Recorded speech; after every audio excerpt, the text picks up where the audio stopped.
Gracias, Señor, por este privilegio tan maravilloso de disfrutar a estas alturas de nuestra vida de este mover genuino de Dios. A ti la gloria, Padre, en el nombre de Jesús. Amén y amén. Aleluya. Hermanos queridos, vivimos en una generación, en unos tiempos, como dijo la palabra de Dios, difíciles y peligrosos, donde la maldad se ha multiplicado de una manera tremenda, donde vemos que cosas que hoy en día son normales, en nuestra época eran auténticas aberraciones o barbaridades que incluso hasta te daba vergüenza mencionarlas o hablar de ellas. Y todo esto no es producto de la casualidad. El Señor Jesucristo nos dio muchísima información acerca de las cosas que iban a ocurrir en los postreros días, en los últimos tiempos. Y ya estamos viviendo en esos postreros días. Y el que no sienta en su corazón que estamos en la recta final de la historia de la iglesia es porque está ciego y su corazón tal vez se ha endurecido o se ha enfriado, vete tú a saber. El Señor Jesucristo dijo que la maldad se multiplicaría.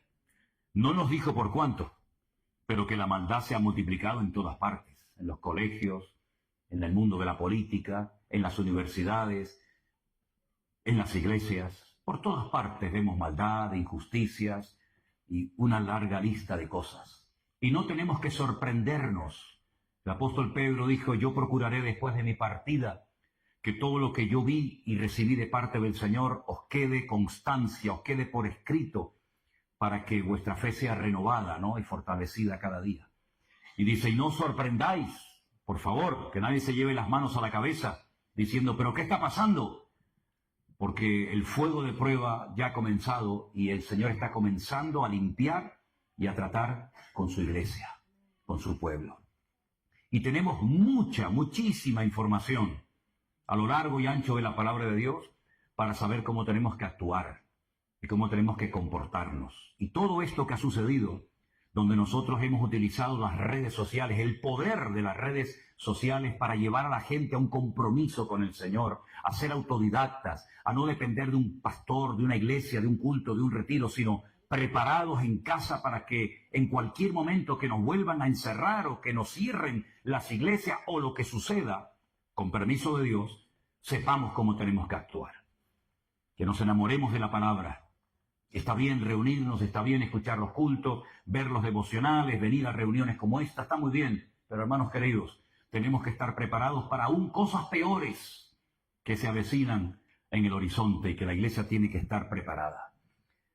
A lo largo de la Biblia, no digo en todos los libros, pero sí en 3/4 partes de la Biblia, 3/4 partes de la Biblia, es un material profético cargado de una información espectacular para que la iglesia supiera adaptarse y moverse en cada etapa de la historia en la cual ha vivido. Lógicamente nosotros no somos o no formamos parte de la iglesia primitiva, donde allí mataban a los hermanos y los encarcelaban como cosa normal.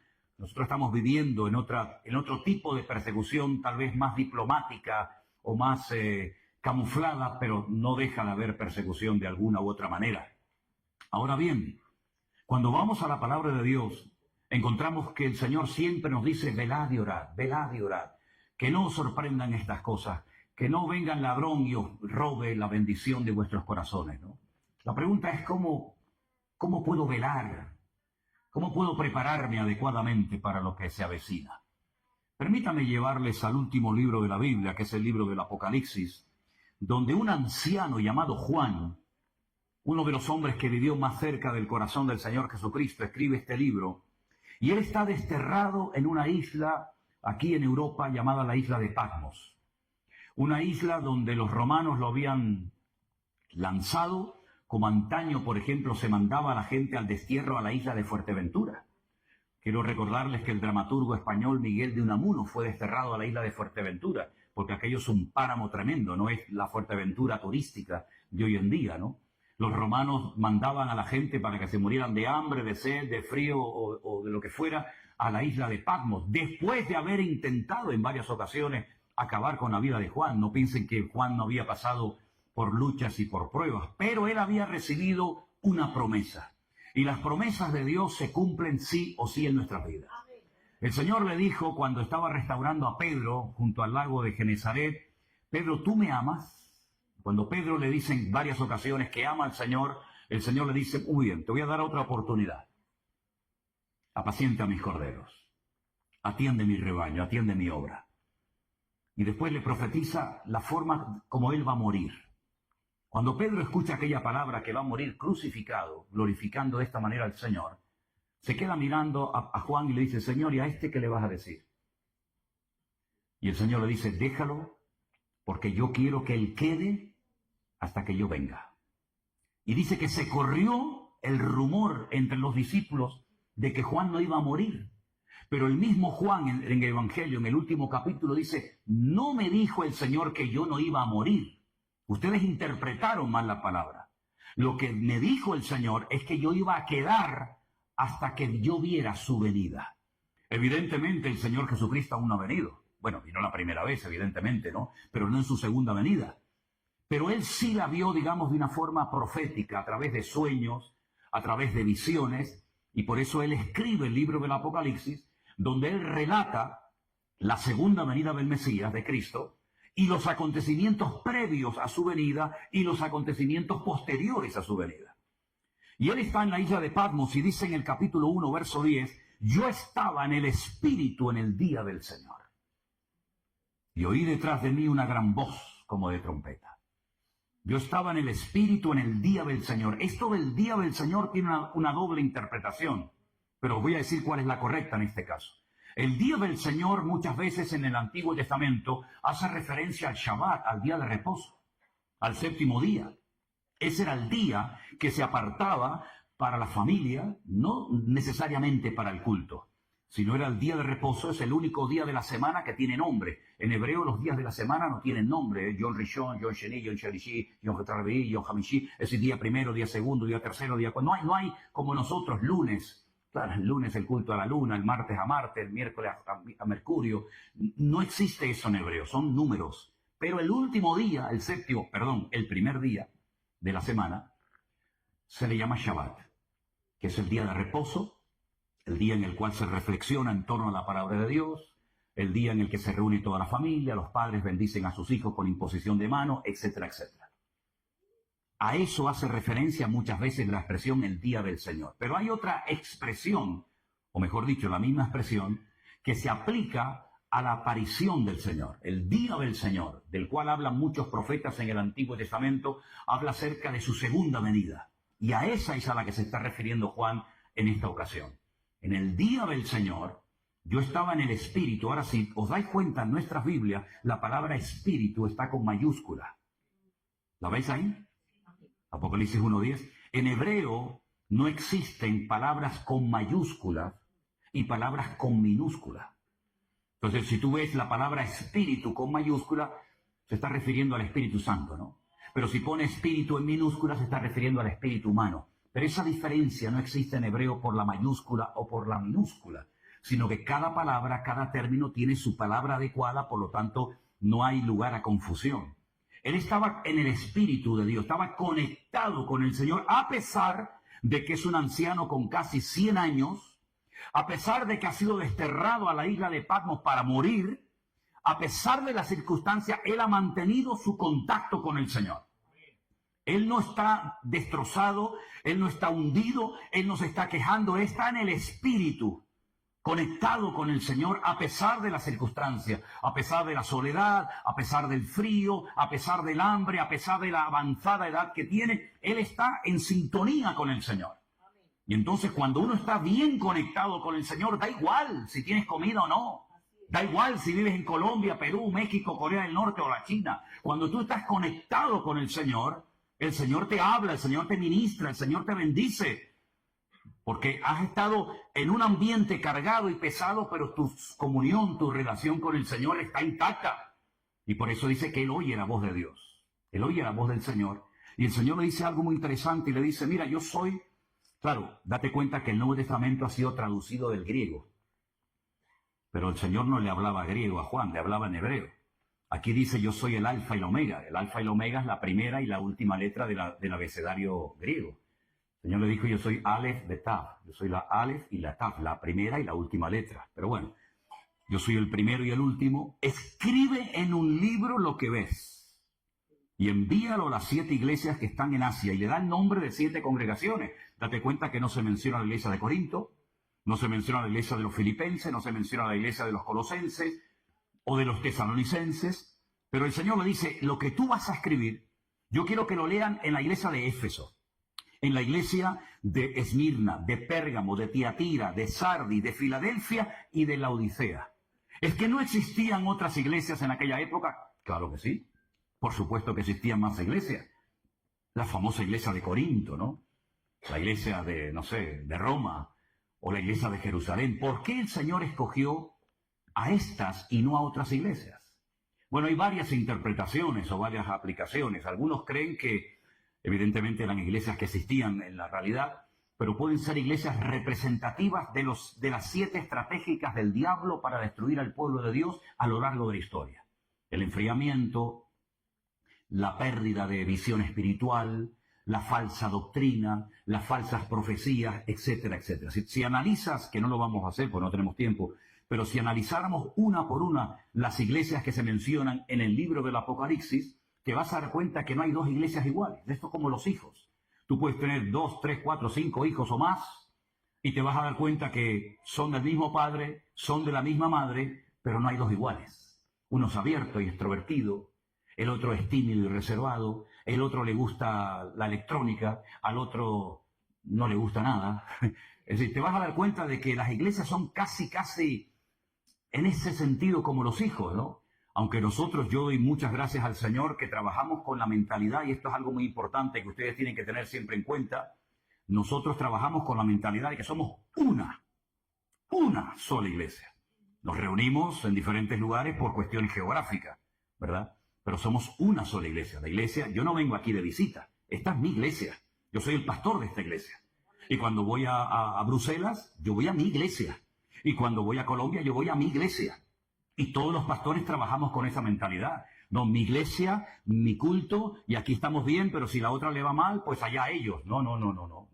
Aquí trabajamos como una piña, y por eso Alberto se va ahora aquí, y Iván se va a la otra, y Anderson viene por acá, y Marco se va. ¿Por qué? Porque trabajamos con la mentalidad de ser una sola congregación, a pesar de que, lógicamente, nos reunimos en diferentes lugares. Faltaría más, ¿no? Pero, sin embargo, estas 7 iglesias, en cierto sentido, no solamente, nos hablan acerca de cómo el diablo va adaptando la estrategia según los tiempos, sino también vemos cómo el Señor se presenta y obra y habla en cada iglesia de una forma tal vez diferente a la anterior.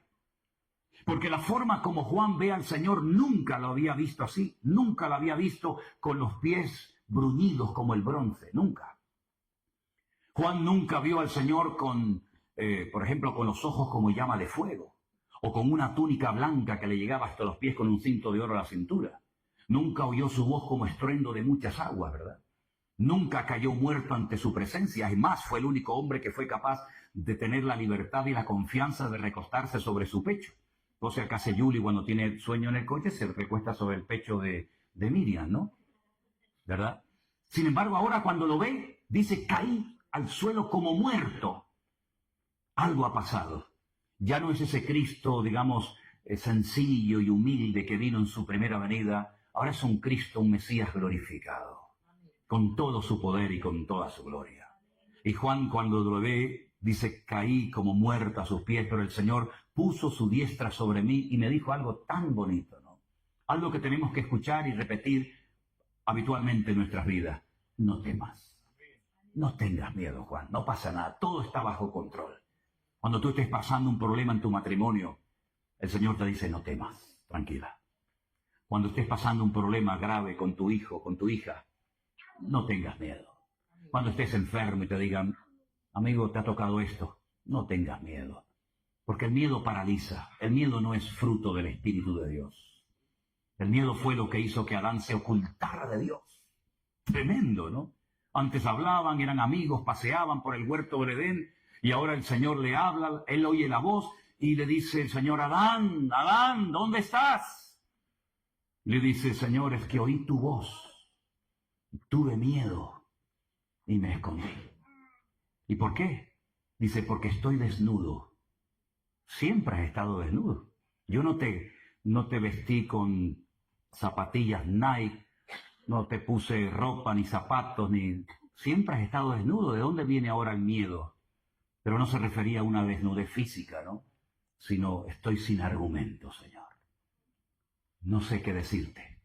Y entonces, ¿qué es lo que hace? Pues lo que suelen hacer muchas personas es que yo he caído, yo estoy desanimado, yo estoy mal, no porque yo quiera estar así, sino por culpa de esta. Ah, ya. ¿Y a ti qué te pasa, Eva? Y dice, no, es que fue Satanás. Y siempre tratamos de buscar a un chivo expiatorio, ¿no? Sea a nivel político, a nivel espiritual. Siempre parece que yo soy la víctima de alguien o de algo. No me aman, no me llamaron, no me escribieron, el pastor, Dios, el diablo, el frío, el calor. Siempre parece que tenemos que buscar a un chivo expiatorio para justificar nuestros errores y nuestras carencias, ¿no? Ya también lo intentó Job en su momento. La Biblia dice que Job empezó a argumentar y argumentar y argumentar con Dios. Y cuando terminó la conversación, el Señor dice, para un momentito, Job, ¿me vas a condenar a mí para justificarte tú? ¿Dónde estabas tú cuando yo creé los vientos y le puse y creé la tierra y esto y lo otro, ¿no? Así que en el libro del Apocalipsis, Juan recibe un mensaje para 7 congregaciones que, quitando la iglesia de Filadelfia, ¿sí?, todas tenían una situación complicada. Por ejemplo, la primera iglesia, la de Éfeso, dice que se habían enfriado, habían perdido el primer amor, habían trabajado, habían probado a los que se dicen ser apóstoles.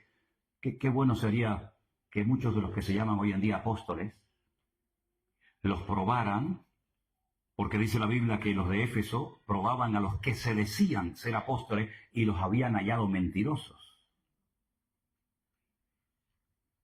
Pero sin embargo, a pesar de que la iglesia de Éfeso había sufrido y trabajado y tenía un discernimiento espiritual, por lo menos lo tuvo durante un tiempo, el Señor dice, tengo contra ti que has dejado tu primer amor. Y eso es un problema grave, porque si no cambias esta situación, si no vuelve otra vez a arder tu corazón con el fuego de Dios, con la pasión de Cristo en tu corazón, yo voy a apagar la luz de la iglesia. Y ahora en mayo vamos a estar en Éfeso. Yo en mayo ahora viajo y voy a estar en Pérgamo, en Tiatira, en Sardis, en Filadelfia, en todos estos lugares. Y por ejemplo en Éfeso, cuando vayamos, le voy a enseñar a los hermanos montones de ruinas. Allí no hay iglesia, no hay nada. ¿Por qué? Porque no se arrepintieron y no volvieron otra vez al Señor. Si hay alguien aquí que estuvo bien con el Señor, pero te has enfriado, te has apartado y ya no eres ni la sombra de lo que eras, hoy el Señor te ha traído aquí para volver a poner fuego en tu corazón, para restaurar tu comunión con el Señor, para que no vivas del recuerdo de lo que fuiste, de lo que hiciste, sino puedas caminar de victoria en victoria, y de gloria en gloria, y de triunfo en triunfo en el nombre del Señor. Y eso no lo hizo, lamentablemente, la iglesia de Éfeso. Se apagaron. La iglesia de Esmirna, el diablo echará a algunos de vosotros en la cárcel. En otras palabras, le está profetizando, vais a ser perseguidos. No sé si hay alguien aquí que en tu momento, en tu iglesia, en tu denominación, te enseñaron que la iglesia no iba a pasar por ningún tipo de pruebas, de luchas, de persecuciones, de dificultades, sino que nos íbamos y las persecuciones y todo lo terrible era para los judíos, para ellos, ¿no? Pues el Señor está diciendo aquí a la iglesia de Esmirna, prepárense porque algunos de ustedes van a morir y la iglesia va a ser perseguida. Por lo tanto, no hay ninguna promesa de que no se van a meter con nosotros. Es más, yo no estoy preocupado porque se metan con nosotros. A mí lo que me hace pensar es por qué no se meten más con nosotros. Porque si realmente nuestra vida está haciendo un impacto y está marcando una diferencia en tu universidad, en tu oficina y en tu puesto de trabajo, tú no puedes pasar desapercibido. En algún momento alguien te dirá, tío, tú eres medio raro, ¿no? No te han dicho, tú eres raro, ¿no? ¿Tú dónde vas? Tú no dices palabrotas, no cuentas chistes verdes, no estás todo el día hablando de esto y de aquello. ¿Tú de qué vas? Seguro que a más de uno le han dicho eso, ¿no? Bueno, pues eso es lo que tenemos que marcar, una diferencia en esta sociedad, ¿verdad? Aquí en España, lamentablemente, no sé tanto en Madrid, pero mi padre era, por ejemplo, de Aragón, y allí el nombre de Dios se blasfema a cada 2 por 3, y en el País Vasco ni te cuento. Gracias a Dios en Canarias no hay esa costumbre, pero cuando yo estuve en el ejército, allí todo el mundo, Dios para arriba y Dios para abajo. Y a mí me decían, ¿y tú por qué hablas diferente? Bueno, pues yo le decía, gracias a Dios de que soy cristiano, porque si yo fuera un recién convertido y te oigo blasfemar contra mi Dios, te hubiera dado un trompazo que te arranco la cabeza en un momento, ¿no? Pero eso es lo que yo hacía cuando me convertí, que agarraba a mis amigos así por el cuello y los llevaba al culto, y el pastor me decía, no, Manolo, no es así. Digo, pero es que no me hace caso, pastor, es que no se quiere convertir. No, que no es así, Manolo, tranquilo, relájate. Dice que le doy una... Y entonces tuve que aprender, ¿verdad? Tenemos que marcar una diferencia. Y a veces, pues, esa diferencia hace que te critiquen, que te calumnien, o que incluso te digan, o cambias o te echamos del trabajo. ¿Qué te parece? Cada iglesia tenía un problema. Por ejemplo, había una iglesia donde dice la Biblia que tenían nombre de que tenían vida y sin embargo ya se habían muerto hacía mucho tiempo. Otra iglesia había perdido la presencia de Dios y no se habían dado cuenta. Por ejemplo, la iglesia de la Odisea. En otra iglesia había una falsa profeta que la llamaban Jezabel, que puede ser que se llamara Jezabel de verdad o que sea un nombre simbólico de aquella famosa Jezabel del Antiguo Testamento que cuando los perros se la comieron, pues lo vomitaron, porque es que aquello era terrible, aquello. Después del diablo, esta mujer era terrible, ¿no? Y había otra iglesia, pues que había permitido que falsas profecías, es decir, una falsa expectativa, naciera dentro de la iglesia. Yo me preguntaba en estos días, y si el Señor nos escribiera una carta a nosotros, ¿qué nos diría? ¿Y sabes qué es lo que sentí en mi corazón? Que ya Dios nos escribió no una ni dos, muchas cartas. Nos escribió la carta a los romanos, la de Corinto, la de Éfeso, la de Esmirna, la de Pérgamo. Todos esos mensajes son para nosotros, para que no tengamos excusa y no podamos justificar nuestra falta de madurez, nuestra falta de obediencia, nuestra falta de santidad. Ya tenemos toda la palabra de Dios escrita en nuestras manos. Imagínense ustedes que fuéramos miembros de la iglesia de Corinto. Tendríamos dos cartas, primera y segunda de Corinto. ¿Pero y qué le dijo Pablo a los romanos? Yo no sé. ¿Y qué le dijo Pablo a los tesalonicenses? Pues no lo sé. Pero gracias al Señor que toda la información que necesitamos para poder vivir vidas cristianas victoriosas, ya la tenemos. Ya tenemos la información para ser cristianos santos, agradables a Dios, aprender a esperar, no huir del trato de Dios, dejar atrás el pecado, vivir en unidad, vivir en humildad. Ya lo tenemos todo en la palabra de Dios. No tenemos que inventarnos nada. Ya el Señor ha revelado su palabra y la tenemos por escrito en nuestro propio idioma para que no tengamos excusa y sepamos cómo tengo que tratar a mis hijos. Y cómo tengo que administrarme económicamente. Algunos que han sido unos botarates toda la vida, que todo lo que ganaban, vamos, a la media hora ya se lo habían fundido. Pues la Biblia te dice cómo tienes que llevar tu economía para que sea un hogar bendecido y no sea aquello una casa de locos. Y el Señor nos da sabiduría para saber cómo organizar y pastorear una iglesia, ¿verdad? Y, en otras palabras, la palabra de Dios es el manual perfecto que tenemos para vivir vidas cristianas poderosas y victoriosas. Y que nuestras iglesias sean puntos de luz.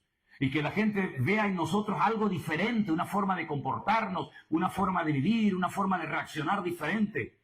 Que ya no le tenemos miedo a nada ni a nadie, no porque seamos, ¿verdad?, aquí una especie de Don Quijote, sino porque sabemos en quién hemos creído. Y cuando sabemos en quién hemos creído, hermanos, podemos avanzar contracorriente, porque mayor es el que está en nosotros que el que viene contra nosotros. Hemos cantado hoy, ustedes han hecho así, no estábamos espantando moscas.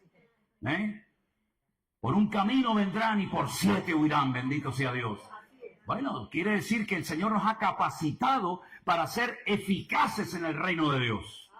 Y por eso este año, que ya comenzó con sangre y fuego, no sé si os habéis dado cuenta, pero nos levantamos una mañana, los primeros días del mes de enero, y había habido un incendio y un montón de chavales jóvenes que habían muerto en Suiza. Y yo dije, uy, cuidado porque las circunstancias y lo natural nos hablan de un trasfondo espiritual. Ya sé que el hombre natural, como dice la palabra de Dios, 1 Corintios 1, no sabe discernir las cosas de Dios, para él son locura, no entiende lo que está pasando, pero dice la Biblia, pero el hombre espiritual, el hombre que ha nacido de nuevo, el hombre que tiene al Espíritu de Dios en su corazón, tiene una lectura diferente de las cosas. Y yo cuando vi que los primeros días de enero ya empezaron con muertes de jóvenes, con fuego, con cosas destruidas, yo dije, ya está, ya nos está indicando el Señor cómo va a ir el resto del año. Y en pocos días de enero, que aún no ha terminado, fíjate las cosas que han pasado. ¿Quién le iba a decir a este del bigotito que decía, ven para acá, cobarde, aquí te estoy esperando? Pues fue para allá y lo buscó. ¿Quién te iba a decir? ¿Quién te iba a decir a ti esos cambios? Y en unos días vamos a ver otra vez el lío con Irán y los israelíes y los hutíes y los de Gaza. Nosotros nos vamos ahora en febrero y yo le dije a Elena, digo, a ver qué nos encontramos allí. Porque cuando nos dice, ¿y cómo está aquello? Yo te digo, hoy, ahora mismo tranquilo, mañana, cójame el niño por favor. Hoy está tranquilo, pero y mañana no sé qué decirte. Porque el mundo está tan cambiando, tan cambiante. Anoche oí que los huevos han subido un 35%. Ya no se puede comer ni huevos fritos, ni tortillas se pueden comer. Y esto no ha hecho más que empezar.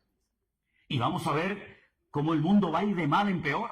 Y si alguien piensa que todo se va a arreglar, olvídate. La España que ustedes conocen ahora, los que han venido de Perú, de México, de Honduras, de Guatemala o de donde sea, la España que ustedes conocen ahora no tiene nada que ver con la España que nos encontramos en 1971 cuando nosotros vinimos de Caracas, Venezuela. No tiene nada que ver.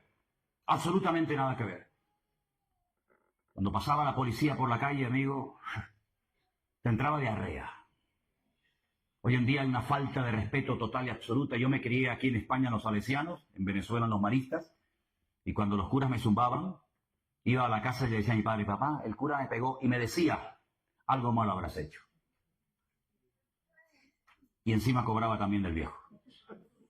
Y entonces me daba un papel dentro de un sobre y decía, así literalmente, con este carta blanca. Y yo le daba al cura el papel de mi padre, con este, conmigo, carta blanca.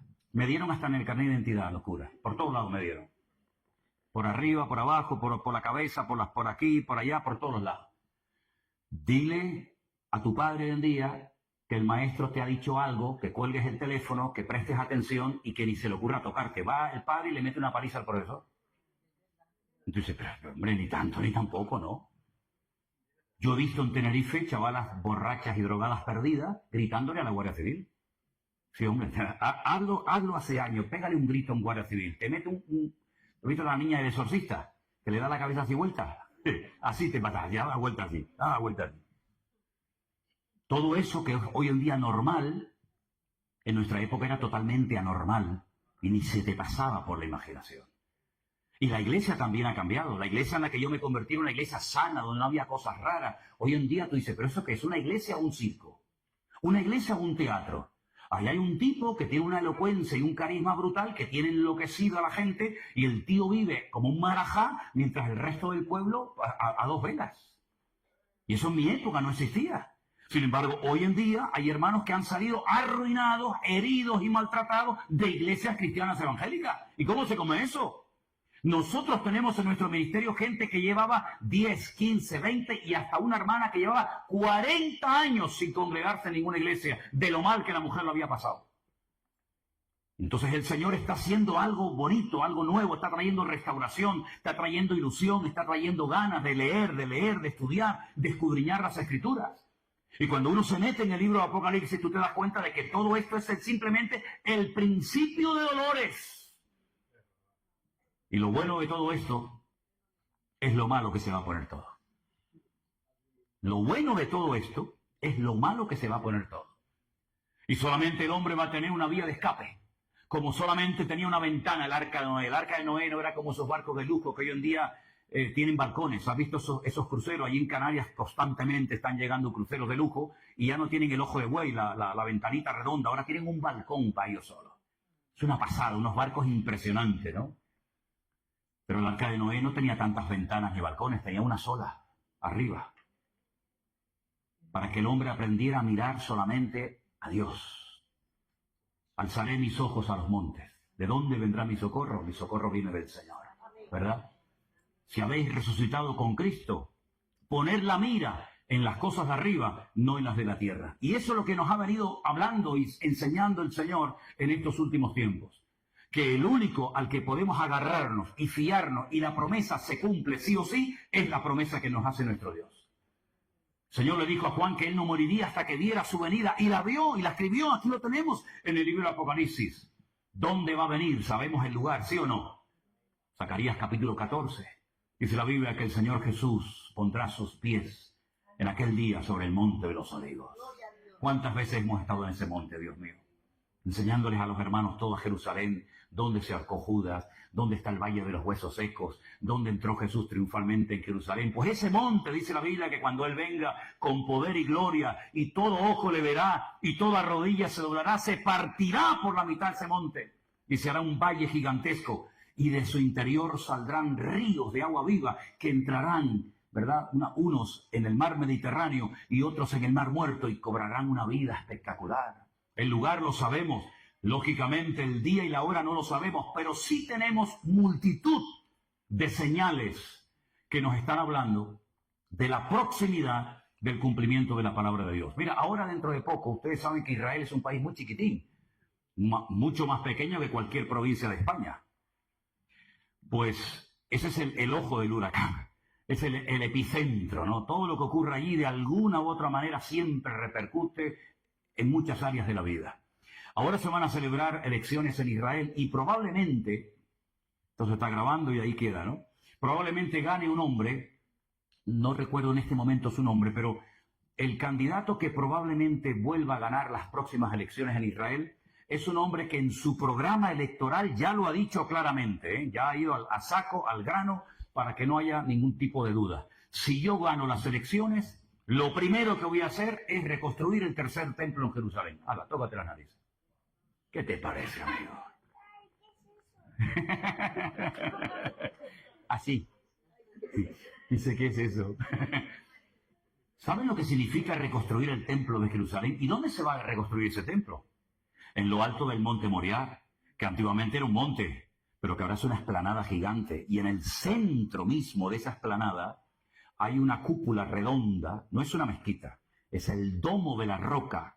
Debajo de esa cúpula de oro hay una roca gigantesca, enorme, que fue el altar que utilizó Abraham para sacrificar a su hijo Isaac. No a Ismael, como dicen ellos, sino a Isaac. Y ellos dicen que ese es el centro geográfico del mundo, el ombligo de la tierra. Allí estaba el centro del jardín del Edén, como ellos dicen, ¿no? Y al lado hay una cúpula más pequeñita, como de color bronce o marrón, que se llama la famosa mezquita de Al-Aqsa, donde están los mártires de Al-Aqsa y toda esa historia. Pues en ese lugar se tiene que reconstruir el tercer templo. Pero resulta que durante siglos, escucha bien esto, siglos, faltaba un elemento indispensable. No hablo de la menorá, del candelabro de 7 brazos, ni de otros elementos. Todo eso ya está preparado, la ropa, las trompetas, los instrumentos, absolutamente todo. Hasta aceite de aquella época también, para ungir. Faltaba un animal.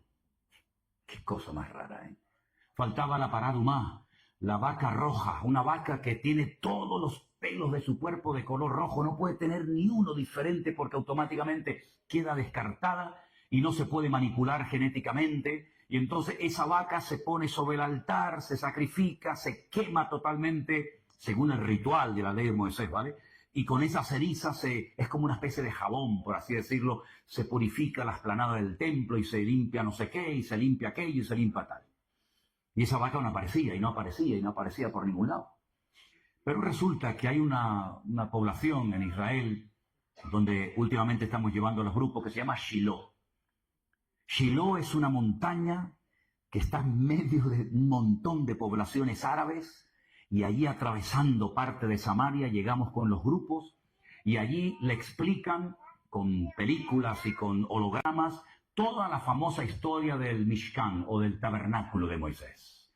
Cuando entraron las 12 tribus de Israel a la tierra prometida, colocaron el tabernáculo en Shiloh y estuvo por más de 400 años. Y allí se crió Samuel. Allí subía Ana, allí subía Elcana, allí estaba Ofni, allí estaba Fines, allí estaba el sacerdote Elí, etcétera, etcétera. Hasta que los filisteos vinieron, le prendieron fuego al tabernáculo y se destruyó. Y vamos allí con los grupos y resulta que allí hay una proyección de una película y cuando la película termina, suben la pantalla, imagínense detrás de esta pared, la suben hacia arriba y allí encontramos las famosas vacas rojas. Antes había 6, creo que ahora solamente hay 5. Y es impresionante ver esos animales que hacía siglos que no aparecían. Y ya están allí preparados. Y han venido gente de Estados Unidos, del estado de Texas, para cuidarlas y mimarlas porque no pueden tener ninguna marca, no pueden sufrir ningún daño. Son vacas que están especialmente preparadas y, digamos, diseñadas de alguna manera para sacrificarlas en el templo de Jerusalén. Entonces uno dice, ¿y qué falta para que esta gente suba arriba y construya el templo? Nada, nada, ya está todo listo. Y este señor que se quiere presentar ahora a las próximas elecciones, que probablemente las gane, pues resulta de que lo primero que ha dicho es: yo voy a reconstruir el templo de Jerusalén. ¿Habla la Biblia acerca de esto? Por supuesto que habla la Biblia. El apóstol Pablo, inspirado evidentemente por el Espíritu Santo, dijo que el anticristo, este político, este líder mundial, dice que odia todo lo que es objeto de culto, tanto que se sienta en el templo de Dios, haciéndose pasar por Dios. Es decir, que si este político va a ir a Jerusalén, pero no al muro como van todos, sino arriba al templo, y lo va a profanar y va a decir: aquí no se adora a nadie más que a mí, quiere decir que para que esa profecía se cumpla, tiene que ser reconstruido el templo de Jerusalén, ¿sí o no? Pues ya está todo listo. Y si este señor gana las elecciones, ya digo, y comienzan a reconstruir, claro, algunos dirán: pero claro, ahí arriba están los árabes, tú. Cuidado que esa esplanada de las mezquitas está bajo protectorado de Jordania, del rey Hussein. Y se va a liar una que lo vea. Claro, es que ya lo estoy diciendo. Es que esto no va mejor, esto va peor. ¿Por qué piensan ustedes que están tratando de acallar y de frenar y no destruir, porque no lo van a destruir completamente, porque lo dice la Biblia? ¿Por qué están tratando a Irán de que no tenga la bomba atómica, de que no tenga misiles? ¿Por qué se va a atacar otra vez a Irán? Esto es cuestión de días o de semanas. ¿Por qué se va a atacar? Porque se vuelve a repetir la historia. Porque si usted quiere saber lo que va a suceder, tiene que saber lo que ha sucedido en el pasado. Porque la Biblia dice: ¿qué es lo que será? Lo mismo que fue. Cuando David sintió en su corazón en anhelo el deseo de construir un templo para Dios, Dios le dijo: tú no lo vas a construir. Y algunos dicen: bueno, es que había derramado mucha sangre, pero es que no se refería a esa sangre, porque esa sangre que había derramado y esos enemigos que había derrotado era por mandato divino. Entonces, primeramente me matas para que los destruya y ahora no me dejas construir el templo porque he derramado sangre. ¿No se referiría más bien a la sangre inocente de aquel soldado llamado Urías? Ay, amigo, tú has matado a Urías, te has acostado con su mujer y te voy a permitir a ti levantar el templo. No, hasta ahí podríamos llegar, amigo. Tú somete a todos los enemigos, haz los tributarios que te pagan impuestos, uno que te traiga la madera, el otro que te traiga el oro. Prepara todo, porque será tu hijo Salomón el que construya el templo de Jerusalén en un periodo de paz de 40 años. Ahora hay un enemigo en Oriente Medio que ha dicho claramente: queremos hacer una fiesta nuclear en Israel, destruir Tel Aviv, destruir Jerusalén, etcétera, etcétera. A ese enemigo hay que frenarlo temporalmente, y cuando todos los enemigos de la zona, curioso, ¿no? Todo esto de los pactos de Abraham, ahora se habla de los pactos de Ciro. Cuando todos los enemigos estén, entre comillas, quietos durante un tiempo, se reconstruye el templo, y a los 3 años y medio de haber reconstruido el templo, se monta otra vez la marimonena, se monta otra vez el follón, y entonces será tiempo de angustia, cual nunca la hubo desde que hubo gente hasta entonces. Pero en aquel tiempo será libertado tu pueblo, y verán la gloria del Señor. Por lo tanto, hermanos, hay una generación que tendrá que ver todo esto. Hubo una generación que vio el diluvio, hubo una generación que visitó y disfrutó del templo de Jerusalén, hubo una generación que conoció y caminó personalmente con Jesús.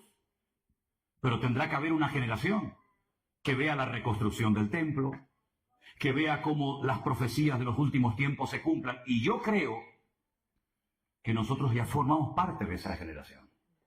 Y creo que lo que Dios ha estado haciendo de una forma especial desde el año 2020 ahora es reunir a un remanente de familias, de jóvenes, de pueblo de Dios, para que estén preparados para lo que se avecina en el horizonte.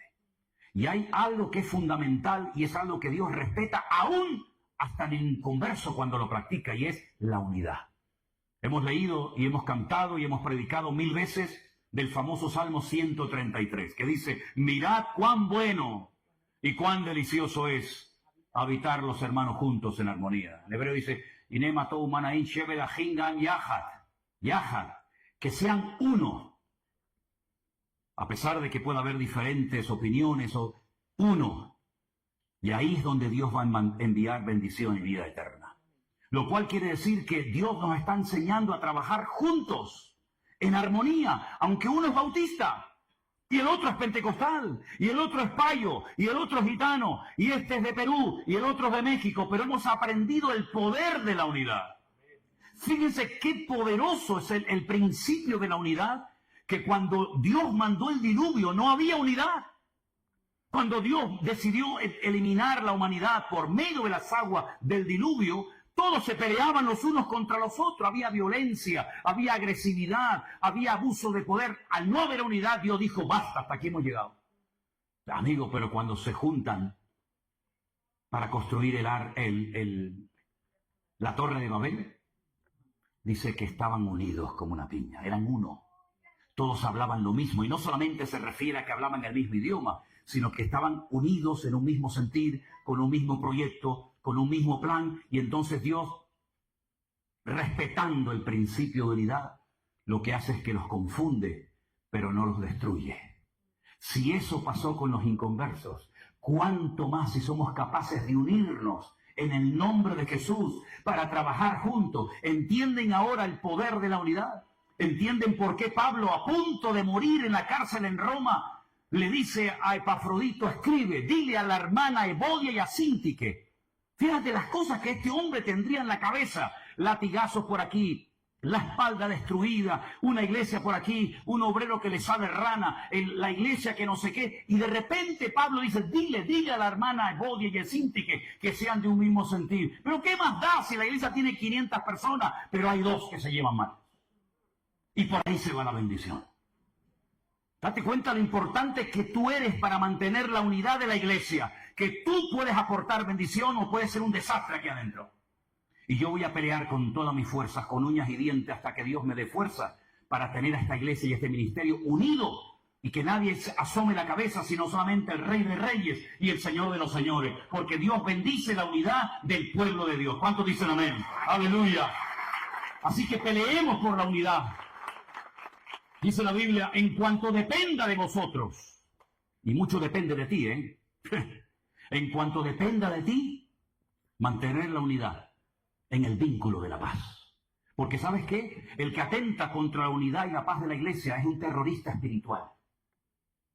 Es una persona que viene a atentar contra el cuerpo de Cristo, y eso es algo tremendamente sagrado. Por eso la palabra del Señor nos enseña que la unidad que produce el Espíritu, no nosotros, la unidad la produce el Señor. Tú y yo, cada uno de ustedes, somos responsables de mantener esa unidad. Y a veces en el cuerpo hay que operar. A mí me han operado 5 veces, Yo he estado 5 veces encima de la mesa de un quirófano. Y a veces hay que estirpar. Y a veces hay que cortar. Y el Señor dijo, más vale entrar con un ojo al cielo que no entrar teniendo los 2. Y más vale entrar con una mano que teniendo las 2 y al final te vas al infierno.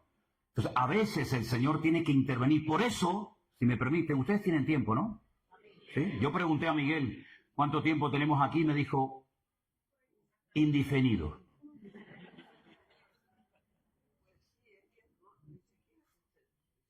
Entonces, fíjate qué curioso esto que te voy a leer ahora, porque esto es a mí algo que me ha impactado tanto.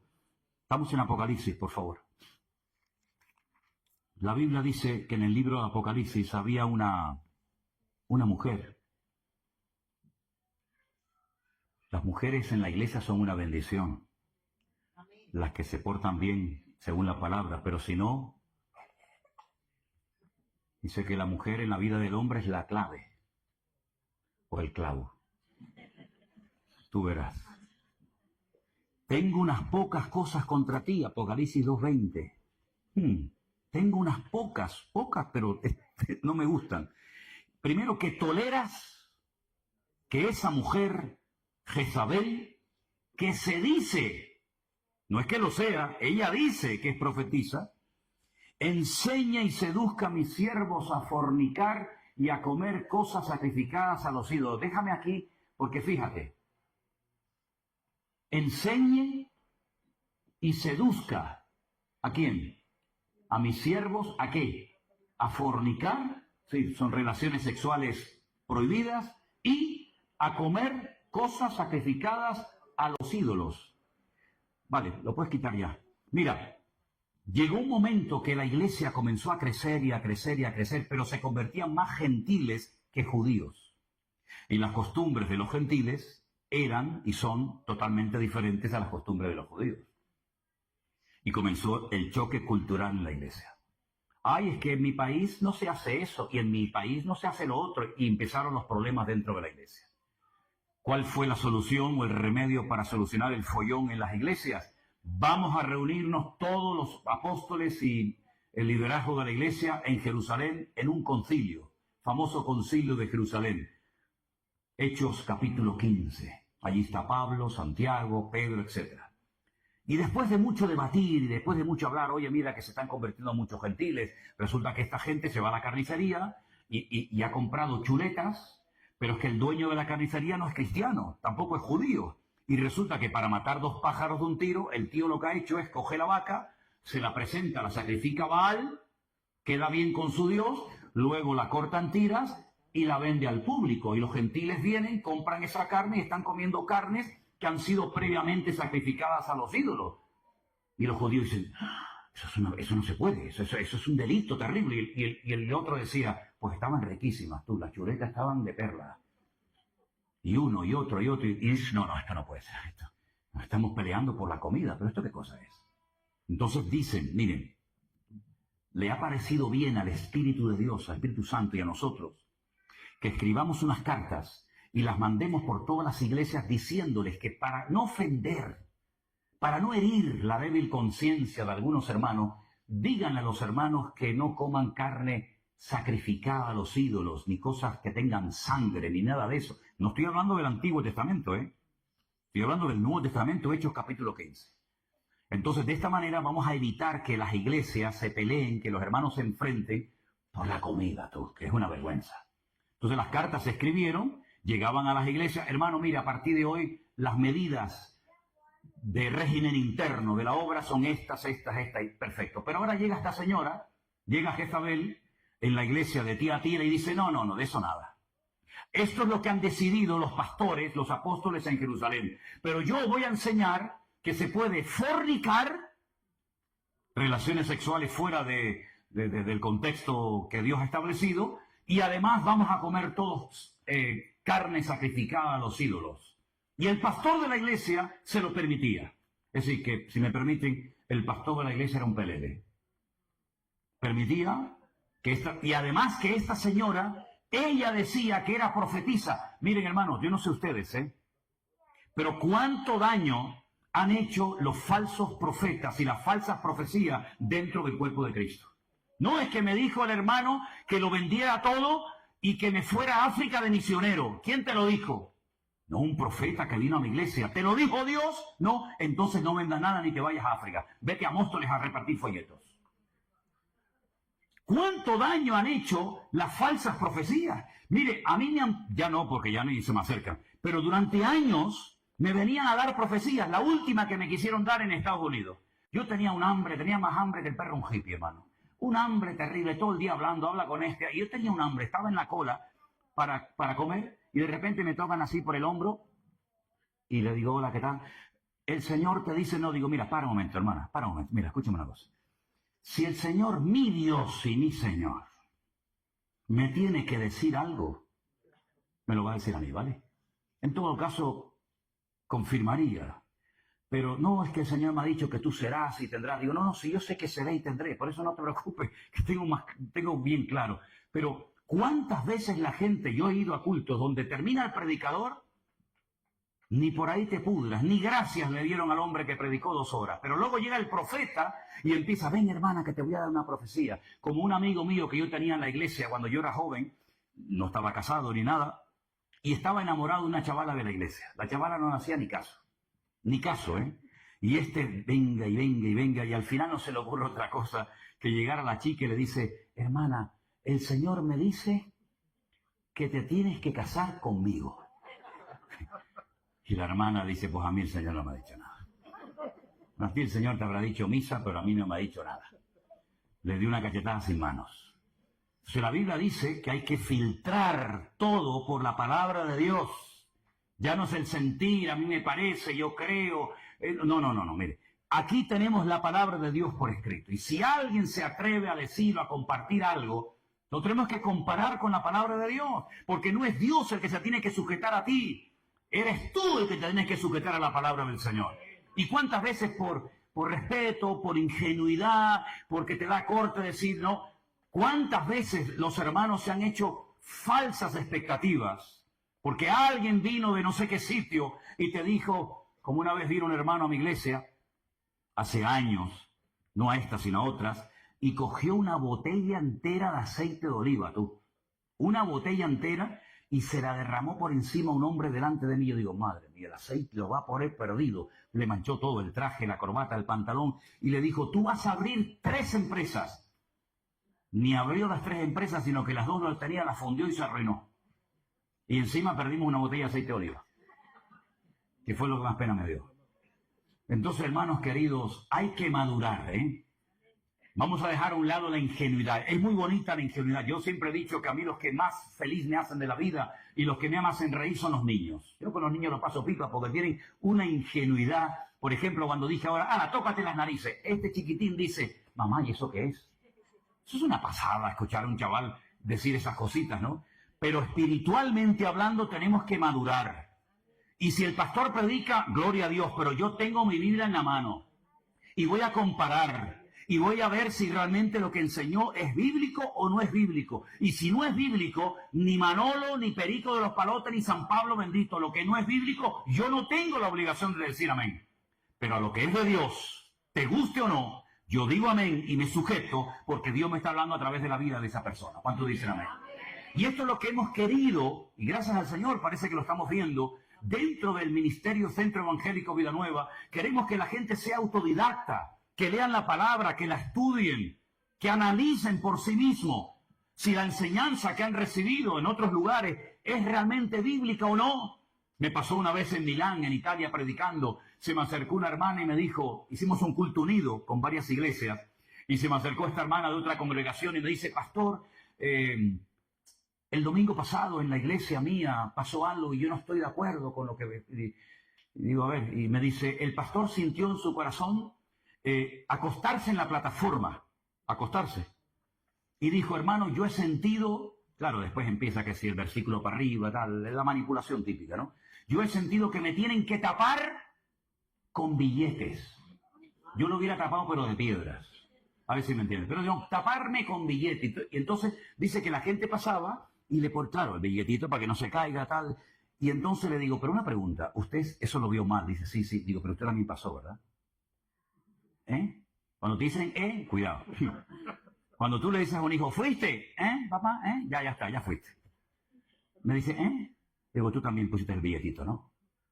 Entonces, ¿qué vienes a hablarme? Vienes a hablarme de lo mal que se hizo, pero tú estás allí. ¿Tú tienes algún cargo en la iglesia? Le dije. Sí, yo soy líder de no sé qué. Digo, claro, por eso no te vas de la iglesia.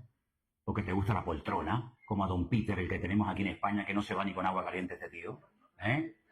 Te gusta a ti el rollo, Pero ahora vienes largando de que el pastor no sé qué, no sé cuánto. Sal corriendo inmediatamente de ese antro, porque tú eres copartícipe de esa barbaridad que allí se ha cometido. Y la mujer me hizo caso y salió, ¿sabes?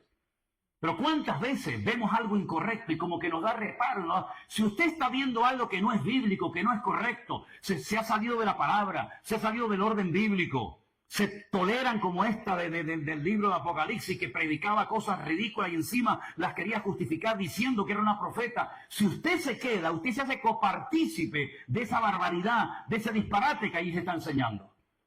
Y tiempo de ponernos los pantalones largos, hermanos. Pablo dijo, cuando yo era niño, pues yo hablaba como un niño.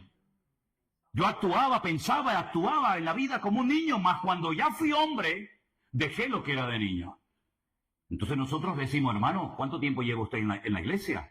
O en las iglesias, porque hay algunos que le van a faltar iglesia, porque han estado ya en todas. Ya es tiempo de madurar. Ya es tiempo de decir, esto no es bíblico. Esto no está por ninguna parte, esto no tiene ni pies ni cabeza. No es que lo enseñó el pastor, como si lo predica el Susan Corda, a mí me da igual. Esto no está en la palabra de Dios. Entonces, hermanos, nosotros queremos que la gente crezca, que la gente madure, Y que la gente cuando abra la palabra de Dios, oren y le digan, Señor, ilumíname con tu palabra. Y si tiene alguna duda, pregunte. Pero por favor, si usted es miembro de alguna congregación, de algún ministerio, de alguna denominación, y usted ve que hace años que ya la palabra ni se toca, sino venga anécdotas, venga testimonios, venga chistes, venga esto y venga aquello, hermano, tiene que orar seriamente al Señor y preguntarse qué rayo está haciendo usted en un lugar donde Cristo no es el centro. Y permítame decirles, y termino, que hay una iglesia, no hablo del pueblo de Israel, donde Dios dice un día que le mostró a Ezequiel que quitaba su gloria del templo, ¿no? Sino hay una iglesia, que es la última, que le dice el Señor, yo conozco tus obras, Apocalipsis 3, verso 15, conozco tus obras, ya no eres ni frío ni caliente. Ojalá fuera frío o caliente, pero por cuanto eres tibio y no frío ni caliente, te vomitaré de mi boca. Nunca se había escuchado esa expresión en la Biblia, ¿no? Dios vomitando al tibio. Porque tú dices, yo soy rico. Mira lo que decía la iglesia, escucha esto. Yo soy rico, me he enriquecido, de ninguna cosa tengo necesidad y tú no sabes qué eres, escucha. Desventurado, miserable, pobre, ciego y desnudo. 5 cosas que le dice el Señor a la iglesia que seguramente le habrán chocado. Y dice, ¿cómo? Si somos ricos no nos hace falta de nada. Que no, miserables, pobres, ciegos, desnudos, desventurados. Por tanto, yo te aconsejo que de mí compres oro refinado en fuego, tipo de la fe, vestiduras blancas, la justicia de Dios, la santidad, para que no se descubra la vergüenza de tu desnudez. Y ahora, más adelante, le dice algo impresionante. Yo reprendo, castigo a todos los que amo. Eso es bonito, ¿no? Que Dios nos reprenda, que Dios nos hable. Porque aquí yo estoy a la puerta. A la puerta, no había entrado, estaba a la puerta. Esto es metafóricamente, se sobreentiende, ¿vale? Yo estoy a la puerta y llamo. Si alguno oye mi voz y abre la puerta, entraré a él, cenaré con él y él conmigo. Amén. Ustedes imagínense que empezamos el culto de hoy, presentamos a los pastores nuevos, cantamos, dentro de un rato levantaremos seguramente una ofrenda, una predicación. Imagínense que el Señor no hubiera estado en este culto con nosotros en esta mañana. ¿A quién le cantamos entonces? ¿A quién? ¿A mí? Como hay una secta por ahí que le cantan al apóstol, le cantan al pastor. Fíjate tú. ¿Qué vamos a cantarle aquí? ¿A quién le vamos a cantar? Pues eso es lo que pasó en la iglesia de la Odisea. Aquí estoy a la puerta y estoy llamando. Y es que no se enteran. ¿Qué estáis haciendo ahí adentro? ¿A quién estáis adorando? ¿A quién estáis cantando? Estoy a la puerta. Si a alguno por ahí adentro todavía le queda un mínimo de sensibilidad, pues que abra la puerta y entraré. No dice a la iglesia, entraré a él, cenaré con él y él conmigo. ¿Cómo es posible que una iglesia entera, en peso, hayan perdido la presencia del Señor y ninguno se dio cuenta, ni siquiera el pastor? No sé a lo que estaban jugando, yo no sé a lo que estaban jugando allá adentro. Pero lo que está bien claro es que perdieron lo más importante que tiene una iglesia. Lo más importante no son los micrófonos, el teclado, el piano, la guitarra, no. Lo más importante es la presencia de Dios. Sin la presencia de Dios no pasa nada. Cantamos a capela, cantamos sin guitarra. Yo estuve en Cuba y entré un día en una población. ¿Hay algún cubano aquí? Bueno, sí, claro. Yo entré en San Miguel de Padrón. Ya, es que yo voy a donde nadie quiere ir, amigo. ¿Qué te parece? Ahí fui yo a San Miguel de Padrón, a jugarme el cuello. Allí estuve yo a las 6 de la tarde predicando la palabra y salí a las 8 de la mañana al día siguiente. ¿Qué te parece? La única vez que me ha pasado, ¿eh? Y ya el pastor dijo, vamos a dejarlo ya porque vamos a matar a este hombre, me dijo. Entré a las 6 de la tarde y seguía hablando y hablando y cantando y hablando y cantando y predicando. Y terminaba y la gente en los bancos decía, más. Una pasada. Aquello fue increíble lo que pasó en aquella iglesia. ¿Y saben con qué tocaban? Claro, no era una batería de estas electrónicas. Con latas, hermanos, con latas y palos. Pero la gloria que había allá adentro, ya me hubiera gustado a mí esta mañana que hubiera esa gloria aquí en este culto. Con latas, con palos, sin micrófono, ahí a capela, venga, un calor que hacía allá adentro. Sudábamos y venga agua, y me traían el guarapo ese de las cañas, y venga guarapo, y yo decía, de un momento a otro me va a dar un coma aquí, de un momento a otro, ¿no? ¿Qué te parece, amigo? Podemos cantar a capela, sin micrófono, sin guitarra, sentados en el suelo, no pasa nada, pero sin la gloria de Dios no se puede vivir, mi querido hermano. Y esto fue lo que le pasó a la iglesia de la Odisea. Se fue el Señor de la iglesia, tal vez no le hacían caso. Yo digo, y es una opinión personal, ya esto no es Biblia, es una opinión de Manolo Sierra. Yo creo que hay sitios donde ya el Señor no quiere estar. Sinceramente te lo digo, ¿eh? Yo creo que hay sitios donde Dios está comodísimo. El Señor está a gusto y dice, yo quiero estar con ese pueblo, con esa gente. Pero creo que hay otros lugares donde Dios dice, yo ahí no entro, ahí no voy. No, porque yo no soy el protagonista, yo no soy el invitado, no, yo soy uno más. Y ya tienen todo tan estructurado, tienen el programa tan hecho, que aunque yo quiera decir algo no me dejan, porque ya la iglesia no es mía, la iglesia es de don fulano de tal o del apóstol, vete tú a saber de quién, ¿no? Que nunca nos pase eso a nosotros como familia, como ministerio, como iglesia, que perdamos la presencia del Señor y no nos hemos dado cuenta. Es que ya le pasó a Saúl, ya le pasó a Sansón y ya le pasó a la iglesia de la Odisea. Perdieron la gloria del Señor y no se habían dado cuenta. Entonces, ¿qué es lo que hay que hacer? Hermanos, parar y decir, hermano, ¿qué me está pasando? Ya no siento la presencia del Señor, ya no tengo ganas de leer la palabra, no tengo ganas de congregarme con otros hermanos, me siento raro en todos los lugares, no me ubico en ningún sitio. Hermano, ¿estás enfermo? ¿Estás enfermo? Cuando dice la palabra de Dios que donde hay 2 o 3 reunidos, hermanos, ¿qué dice la Biblia? Ahí estoy en medio de ellos. ¿Y por qué dijo 2 o 3? Porque alguna explicación tiene que tener. O el Señor dijo 2 o 3 porque no se le ocurrió otro número. No, un momento. Es que hasta el día de hoy, tú vas a Israel y no se puede hacer una reunión de oración, ni se puede abrir una sinagoga, ni hacer una reunión pública si no hay lo que llaman un minyan. Y un minyan es un número de 10 varones. Puede haber 1000 mujeres, pero no hay minyan. El minyan son 10 varones. Y cuando hay 10 varones se puede abrir una sinagoga, se pueden hacer ceremonias, etcétera, etcétera. No hay minyan, no hay nada. Por eso Pablo se fue al río a la oración con Lidia y con todas aquellas mujeres, porque no había sinagoga donde él fue, porque no había 10 varones. Y ahora Jesús, que es judío, que sabe ese rollo que se han inventado los rabinos, les dice 10.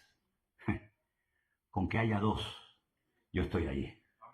Y tú puedes decir, sí, pero estoy yo solo. No, porque yo estaré contigo todos los días hasta el fin del mundo. Así que donde tú estás, yo estoy. Así que ya somos 2, ahí está mi presencia. ¿Te das cuenta? Entonces vamos a cerrar nuestros ojos en esta mañana y decirle al Señor, Señor, sigue obrando en mi vida. Aleluya. Sigue tocando mi corazón.